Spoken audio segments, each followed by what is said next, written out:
এ ভাড়া, তুই শুধু তোর বইয়ের দোষ দিস,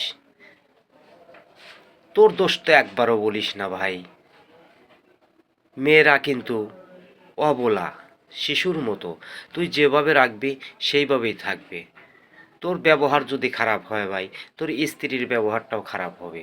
কারণ তুই তাকে ভালো সঙ্গ দিস না ভাই, তাকে মন থেকে ভালোবাসিস না। ঠিক আছে, স্ত্রীকে ভালোবাস, তোর স্ত্রী তোকে দেবতার মতো ভজনা করবে। ঠিক আছে, স্ত্রীকে ভালোবাসা শেখ ভাই। খালি স্ত্রীর দোষ দিস, তোর দোষ একবারও তুলিস নে।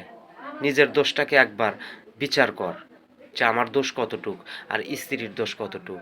সে তো তোর সাথে সারা জীবনের জন্য সংসার করতে আসে ভাই, সে তো খেলানোর জন্য আসে না। কিন্তু তাকে খেলার পুতুল কেন বানাবো ভাই? নিজের ভুলটাকে নিজে একবার শুধরানোর চিন্তা ভাবনা করো।